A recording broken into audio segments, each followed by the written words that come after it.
तपाईको चाहिँ के थियो देख्ने बित्तिकै? जर्सी देख्दा बित्तिकै मलाई 2014 को याद आयो र मैले रोहित अरोराले पनि त्यही भने कि यार यो त 2014 को फिल दिइरहेको छ र एकदमै राम्रो छ हाम्रो भनौँ न जर्सी र आई होप हामीले वर्ल्ड कपमा गएर चाहिँ एकदमै राम्रो पर्फर्मेन्स गर्नेवाला छ। त्यो जर्सी सँगसँगै आज चाहिँ वर्ल्ड कपको जुन ट्रफी पनि सँगै थियो त्यसले चाहिँ अलग भाइब्स अलग चाहिँ एनर्जी दियो कि दिएन? अभियसली हाम्रो कन्ट्रीमा वर्ल्ड कप आउन एकदम ठुलो चिज हो र मलाई के लाग्छ नि जति पनि हामीले अहिलेसम्म मेहनत गरेको थियौँ या जति पनि हाम्रो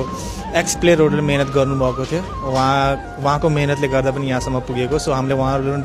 बिर्सिन हुँदैन किनकि 2014 को वर्ल्ड कप नखेलेको भए हामी पारस दाईहरूले या शरद दाईहरूले पर्फर्मेन्स नगरेर 2000 को वर्ल्ड कप नखेलेको भए चाहिँ आज हाम्रो यो टिम मेबी वर्ल्ड कप को बारेमा या फेरि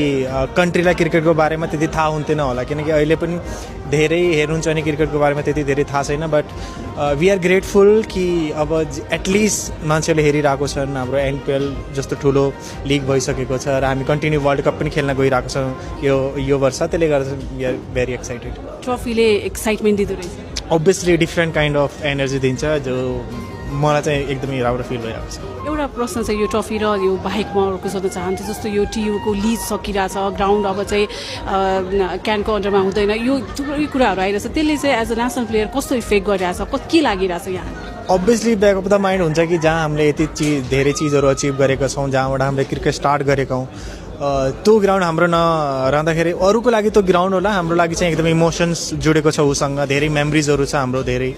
र आई होप त्यो ग्राउन्ड पनि हाम्रो होस् र जति पनि अब अपकमिङ प्लेयरहरू हुन्छन् उहाँलाई चाहिँ एउटा प्राउड फिल होस् कि जतिखेर 2014 मा हामी वर्ल्ड कप खेलेको थियौँ केही थिएन 2025 मा चाहिँ यो स्टेडियम टोटली डिफ्रेन्ट भयो र इन फ्युचर मेबी अपकमिङ डेजहरूमा अझै त्यसलाई अझै राम्रो गर्न सकिन्छ र त्यो ग्राउन्डले गर्दा पनि हाम्रो नेपाल एउटा क्रिकेट कन्ट्री हो भनेर मान्छेले चिन्न पनि सक्नुभएको। सम्बन्धित निकायलाई चाहिँ यो लिजको विषयमा टियु क्रिकेट ग्राउन्डको विषयमा चाहिँ के चाहिँ अपिल गर्न चाहनुहुन्छ के अनुरोध गर्न चाहनुहुन्छ? यही रिक्वेस्ट छ कि यो क्रिकेट ग्राउन्ड हाम्रो क्रिकेट एसोसिएसनलाई पाओस् तो सबैको ड्रिम हुन्छ किनकि यति धेरै हाम्रो भनौँ न बोर्डको इन्भेस्टमेन्ट लागिरहेको छ प्लस टाइम पनि लागिसकेको छ र I think we are deserve त्यो ग्राउन्ड किनकि त्यो एउटा घर जस्तो भइसकेको छ हाम्रो लागि होम ग्राउन्ड भनौँ या फेरि जहाँबाट क्रिकेट स्टार्ट भएको त्यसले गर्दा मलाई लाग्छ त्यो ग्राउन्ड